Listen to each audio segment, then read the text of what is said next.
아멘. 네, 성경을 보면요, 믿음 있는 사람들을 보면 전부 다 연약한 사람들이었습니다.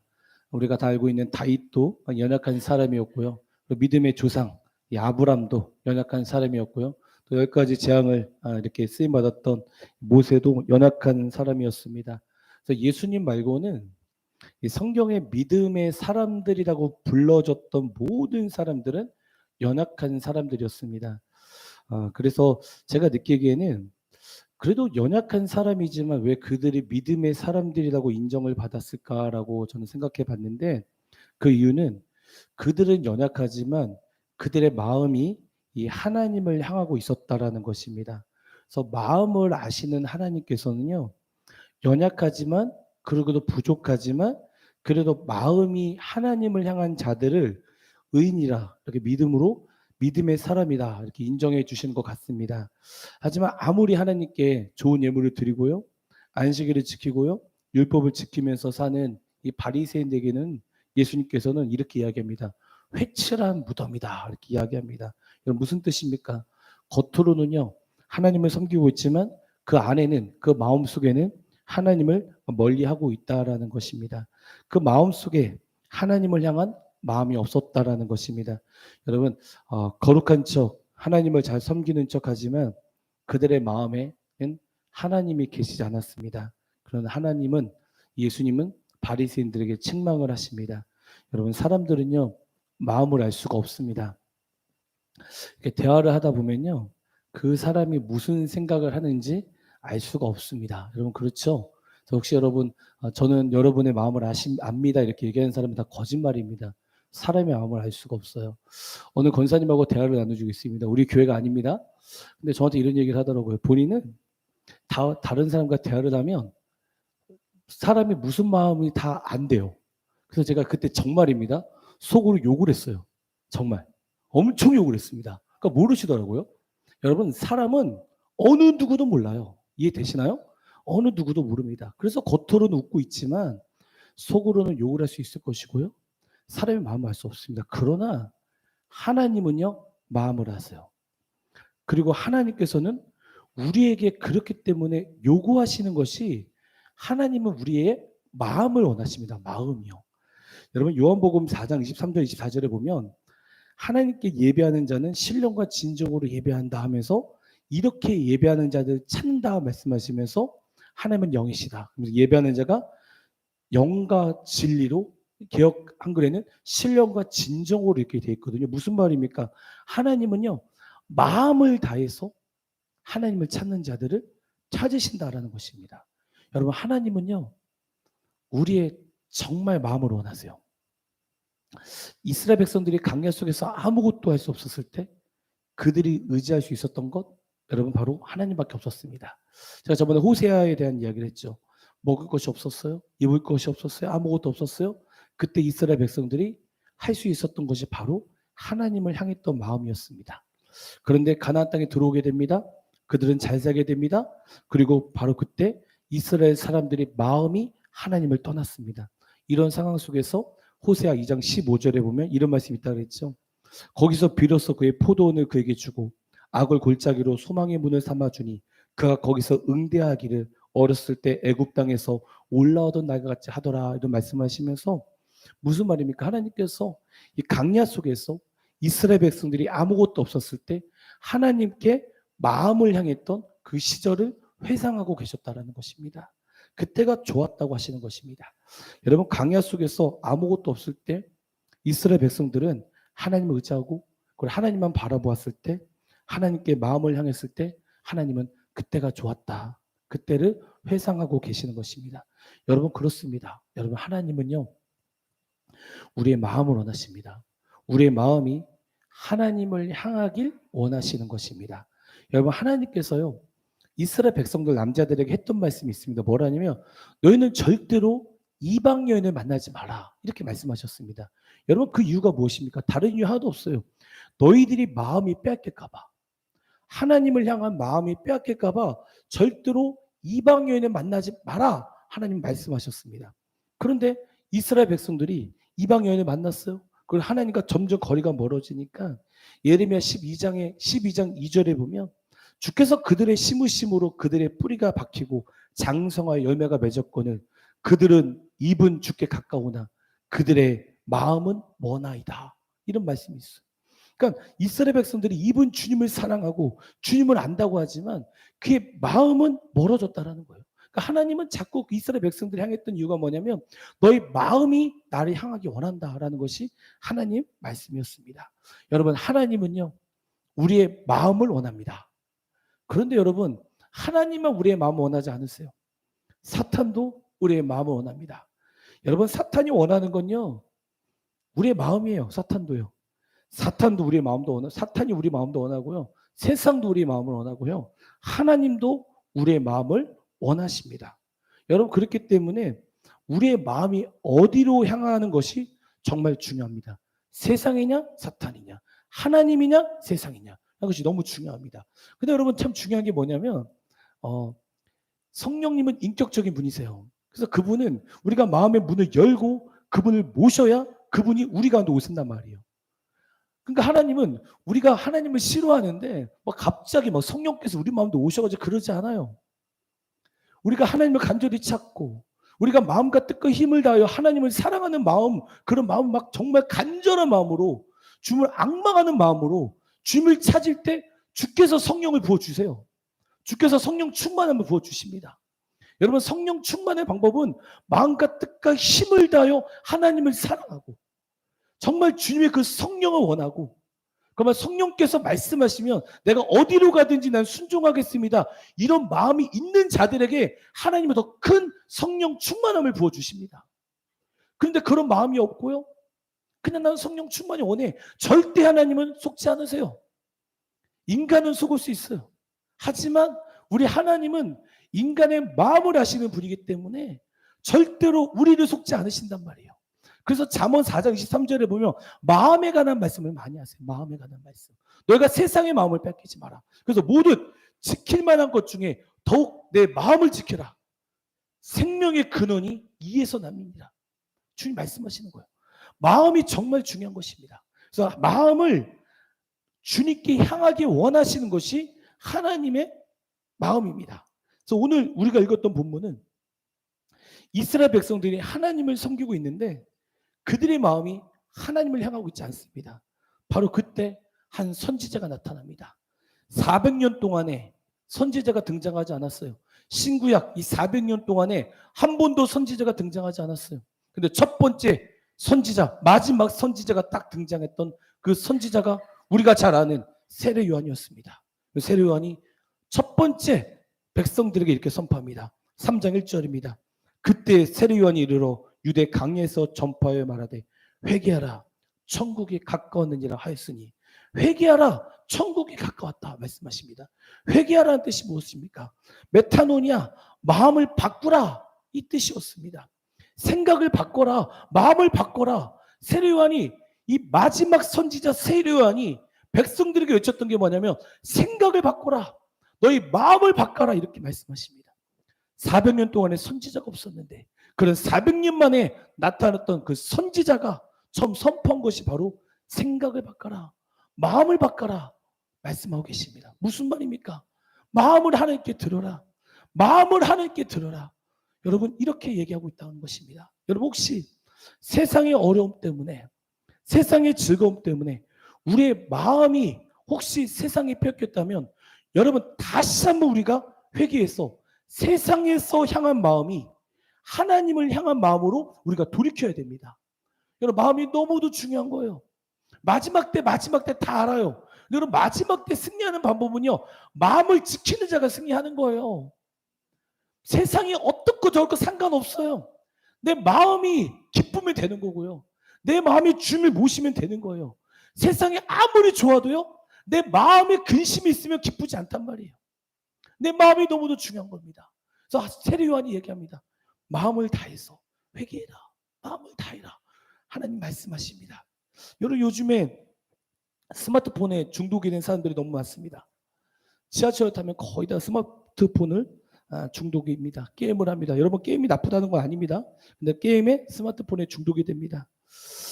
항상 스마트 게임을 해요. 그리고 중독된 청소년이 있어요. 근데 일주일에 한 번 와서 교회에서 20분 설교를 들어요. 그럼 변하겠습니까? 솔직히 말씀 변하겠습니까? 일주일 내내 하루 종일 게임만 한 친구가 교회 한 번 와서 예배 드려요. 변하겠습니까? 절대 변하지 않아요. 아무리 변하지 않을 거예요. 여러분 시대가 너무 어두워요. 제가 스마트폰이 나쁘다는 것이 아닙니다. 뭐 게임을 하지 말자는 것도 아닙니다. 할 수 있습니다. 그런데 스마트폰 게임이나 뭐 게임을 밤낮으로 항상 하면서 성경 보지도 않아요. 읽지도 않아요. 묵상하지도 않아요. 그리고 겨우 일주일에 한 번 교회 나와서 예배를 드리고 갑니다. 어떻게 믿음이 생길 수 있겠습니까? 장년들도 마찬가지겠죠. 일찍부터 월요일부터 토요일까지 세상을 향하여 다 마음에 있다가 주일에 한 번 와서 교회 예배 드려요. 무슨 말 합니까? 우리 교회는 없죠. 목사님 설교가 이렇다 저렇다 그러지 않겠습니까? 어떻게 주님을 사랑할 수 있겠습니까? 어떻게 하나님께 마음을 향할 수 있겠습니까? 이런 시대 속에서 우리가 세례 요한처럼 여러분 선포해야 되는 것입니다. 스마트폰의 게임에 빠지는 것이 아니라 여러분 세상의 마음을 빼지는 것이 아니라 하나님께 돌아와야 된다. 우리는 선포해야 되는 것입니다. 하루 종일 스마트폰만 게임만 하고 기도도 안 하고 말씀도 안 보고 일주일 와서 한번 예배 드린다면 하나님이 무엇이라고 말씀하실까요? 그들에게 마음을 바꿔라. 마음을 바꿔라. 나하고 교제하자. 나에게 시간을 내라고 주님 말씀하고 계시지 않습니까? 제가 늘 얘기하죠, 여러분. 시간이 없어서 기도 못하는 것 아닙니다. 그렇죠, 여러분? 시간이 없어서 성경 못 보는 거 아닙니다. 정말입니다. 여러분, 사랑이 있으면요, 밤을 셀 수가 있습니다. 그렇죠? 사랑이 있으면 밤이 새요. 정말 주님 사랑하셔야 돼요. 내가 아무리 몸이 피곤하고 힘들어도요, 여러분 주님 사랑하셔야 됩니다. 제가 늘 얘기하잖아요. 이제 앞으로 메타버스 시대가 올 것이다 얘기할 것이나요. 엄청나게 세상이 편하게 될 것입니다. 모든 가상세계가 현실을 지배할 것입니다. 이럴 때 사람들이 점점 주님과 교제하는 시간이 있겠습니까? 너무 편한데? 그럴 때 그런 속에서 하나님 우리 가운데 말씀하십니다. 복 있는 사람은 악인들의 길을 쫓지 아니하며 죄인들의 길에 서지 아니하며 오만한 자들의 자리에 앉지 아니하고 뭐라고 되어 있습니까? 오직 여호와의 율법을 즐거워하여 율법을 즐거워하여 말씀을 즐거워하여 그 율법을 주야로 묵상하는 자로다. 여러분 복이 있기 원하십니까? 말씀을 예수님을 주야로 생각하십시오. 주일만 와서 예배 드리는 것이 아니라 하나님의 말씀을 사모하고 묵상하고 여러분 하나님께 마음을 향하셔야 됩니다. 그래야 복이 있는 사람이 됩니다. 여러분 자녀들이 복받기 원하십니까? 자녀들에게 말씀을 권하십시오. 그러기 위해서는 우리 마음이 하나님께 향해야 됩니다. 여러분 하지만 지금 세상에서 이 가상현실 세계보다 하나님을 더 사랑해라, 하나님께 더 가까이 가라, 기도해라, 말씀 보라 이렇게 이야기를 한다면 우리의 말들은 여러분 절대 잘 들리지 않을 것입니다. 그들에게는 별로 들리지 않을 것이에요. 왜냐하면 그 이유는 마태복음 3장 3절에 이렇게 돼 있어요. 제가 읽어볼게요. 그는 선지자 이사를 통하여 말씀하신 자를 일렀을 때 강야에 외치는 자의 소리가 이르되 너희는 주의 길을 준비하라 이렇게 돼 있거든요. 여러분 강야에서 외치는 소리는요 사라집니다. 사막에서 외치는 소리는 들리지 않게 됩니다. 왜냐하면 강야에서 외치는 소리는 전달되지 않기 때문입니다. 그래도 우리는 전해야 된다는 것입니다. 강야 같은 세상 속에서 이런 세상 속에서 우리는 전해야 됩니다. 강야 같은 세상 속에서 아무도 듣지 않는다고 하지만 그렇지만 놀라운 반전이 있습니다. 강야 같은 세상 속에서라도 성령의 힘입어 복음을 전하면 하나님이 도와주신다면 반드시 듣게 된다는 것입니다. 그리고 하나님이 도와주시면 하나님께서 예정하시고 사랑하시는 자들을 그들은 바로 듣게 된다는 것입니다. 그리고 그들은 세상에서 마음을 빼앗긴 것을 회개하고 돌이키고 다시 주님께로 마음을 향할 것입니다. 여러분, 그렇기 때문에 우리가 강야 같은 세상 속에서라도 그런 마음을, 복음을 전해야 된다는 것입니다. 사람들이 비웃고 조롱할지라도 여러분, 우리는 하나님 말씀을 증거해야 된다는 것입니다. 바로 그때 마태복음 3장 5절에서 6절에 보면 이때 예루살렘과 온 유다와 요단강 사방에서 다 그에게 나와 자기들의 죄를 자복하고 요단강에서 그에게 세례를 받더니 있는데, 우리가 강야 같은 세상 속에서 하나님 말씀을 전할 때 여러분, 성령이 함께 하시면 사람들이 죄를 자복하게 될 것입니다. 여러분, 마지막 때의 현상 중에 제가 늘 느끼는 게 있어요. 어떻게 하면 아이들을 변화시킬 수 있을까? 이유 딱 하나더라고요. 성령 충만하면 되더라고요. 방법이 없더라고요. 그래서 제가 많이 돌아다녀요. 어떻게 저 교회는 저렇게 청년들이 많을까? 어떻게 저 교회는, 제가 많이 고민을 해봤는데 고민 중에 딱 한 가지 풀이할 게 있어요. 뭐냐면, 야, 기도구나. 기도구나. 말씀이구나. 성령 충만하면 이 마지막 시대라도, 어려운 시대 속에라도 아이들이 변화가 되는구나. 이것을 제가 너무 많이 느끼게 되었습니다. 여러분, 세상에서 마음을 뺏긴 사람들은 우리가 성령 충만해서 말씀을 전할 때 그들은 죄를 자복할 것이고요. 그리고 세례를 받을 것입니다. 세례라는 것은 죽었다가 다시 태어난 것입니다. 우리가 지금까지 마음으로 세상으로 빼앗겼다면 제복하고 다시 한번 주님 안에서 다시 태어나서 오직 주님을 향해서 마음을 향해야 된다는 것입니다. 여러분, 우리가 잘 아는 춘향전이 있습니다. 춘향전. 제가 춘향전에 대해서 잠깐 말씀드리겠습니다. 숙종대항 초에 전라도 남원에, 다 아시는 내용이죠. 춘향이라는 여자가 태어났습니다. 여러분, 춘향은 자라면서 빼어난 미모와 시서에 능하게 되었습니다. 어느 봄날이었습니다. 이몽룡이 이 남원에서 봄 경치를 보면서 시를 읽고 있었는데 멀리서 정말 아름다운 처녀가 그네를 띄고 있는 것을 보게 되었습니다. 그 처녀가 바로 누구였죠, 여러분? 춘향이었습니다. 한눈에 춘향에게 반해버렸습니다. 이몽룡은 이 춘향이에게 오늘 밤에 집에 찾아가겠다 말하고 말을 전하게 되었습니다. 그날 밤에 이 춘향이와 이몽룡이 100년 해로의 굳은 약속을 하고 날마다 이 춘향을 찾아 속삭이게 됩니다. 얼마 후 이 이몽룡이요, 부친이 한양으로 서울로 가게 되죠. 한양으로 가게 됨에 따라 상경하지 않을 수 없게 되었습니다. 이에 그는 춘향을 찾아가 약속을 합니다. 내가 반드시 너를 찾아오겠다. 이렇게 기약하고 작별의 눈물을 흘리게 되었습니다. 그리고 춘향은요, 이몽룡을 향해, 한양으로 갔던 그 이몽룡을 향해 날마다 그가 오기를 고대하면서 살았습니다. 다 읽어보셨죠? 네. 이때 남원에는요, 이 변학도가 부사로 부임하게 됩니다. 근데 그는 부임하자마자 정사는 돌보지 않았어요. 등록된 기생들을 하나하나 확인하는 과정을 보게 됩니다. 근데 50명의 기생들을 다 보았는데 자기 마음에, 자기 눈에 차지가 않아요. 그런데 소문이 들립니다. 남원의 미모에 빼어나다고 소문한 춘향이를 듣게 됩니다. 이에 이 변사또 간환도를 시켜서 춘향이를 데려오도록 합니다. 변학도는 춘향이를 보고 수청을 강요합니다. 그때 춘향이 어떻게 하는지 아십니까?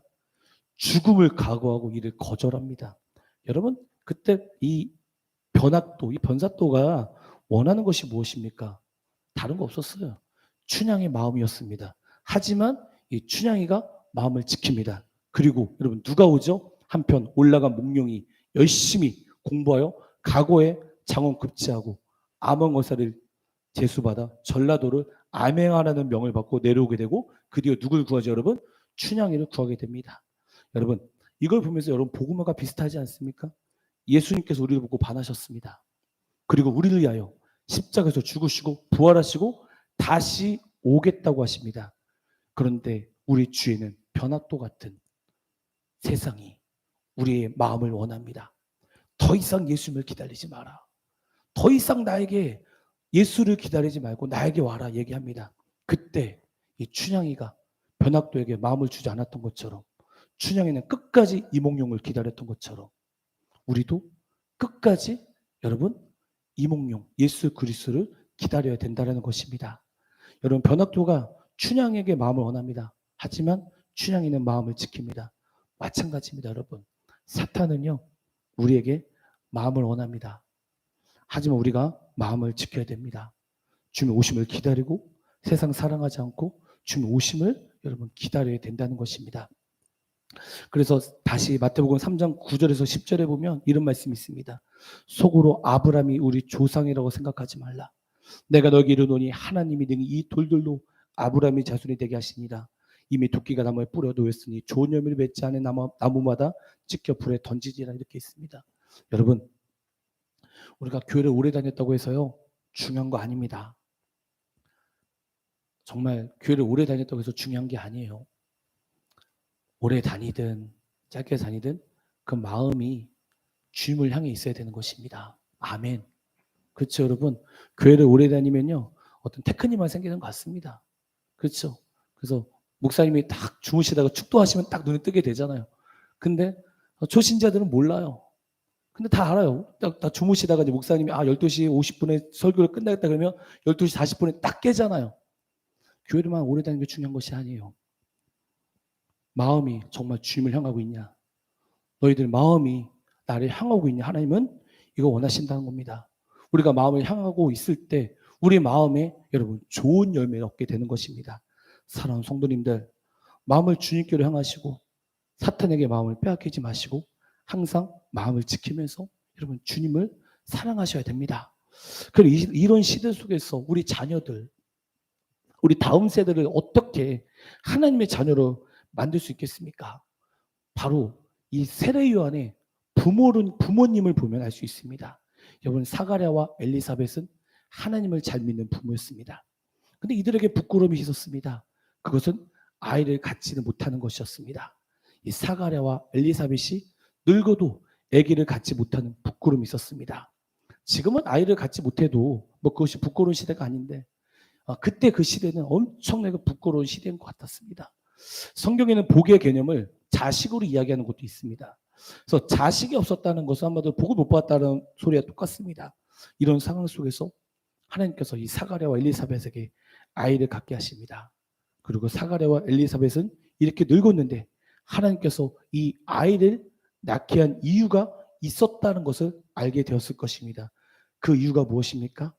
하나님께서 이 아이에게 주신 사명을 부모들은 알았습니다. 뭡니까? 이스라엘 자손을 돌아오게 하고 엘리야의 심정으로 이스라엘 백성을 인도하는 사명을 이 부모들은 알고 있었습니다. 여러분, 그래서 그 부모들이 뭐 했겠습니까? 이 사명을 알았던 그 부모가 뭐 했겠습니까? 기도했다라는 것입니다. 여러분, 엘리사벳, 사가랴의 부모의 기도가 있었기 때문에 저는 세례 요한이 있었다고 믿습니다. 나중에 세례 요한은 정말 그 하나님께서 주신 사명을 잘 이룰 수 있었던 것은 바로 부모들의 기도입니다. 여기 계신 성도님들, 자제분들이 다 계시는 것 같습니다. 자녀들을 위해서 돈, 유산 물려주는 거 중요합니다. 근데 여러분, 더 중요한 건 자녀들을 위해서 기도하는 것이 너무도 중요합니다. 그리고 여러분, 정말 주님을 사랑하십시오. 그러면 자녀들은 압니다. 우리 부모가 돈을 진짜 사랑하는지, 진짜 주님을 사랑하는지 압니다. 사가랴와 엘리사벳은 주님을 진짜 사랑했습니다. 그리고 주님께 기도했던 자였습니다. 그러니까 세례 요한도 그 부모들을 보고 뭐합니까? 주님을 사랑하게 됩니다. 여러분, 부모님의 기도는 헛되지 않습니다. 자녀들이 세상 사랑하지 않고 세례 요한처럼 하나님을 사랑하는 자녀들로 만들고 싶습니까? 여러분이 먼저 주님을 사랑하십시오. 마음과 뜻과 힘을 다해서 주님을 사랑하십시오. 그리고 기도하십시오. 하나님 그 기도를 반드시 들어주실 것입니다. 그래서 우리가 다음 세대를 향하여, 자녀들 향하여 여러분 기도할 때 그 자녀들이 정말 주님께 돌아와 하나님을 사랑하는 놀라운 역사가 일어나게 될 것입니다. 제가 기도하겠습니다. 하나님 감사합니다. 우리의 마음이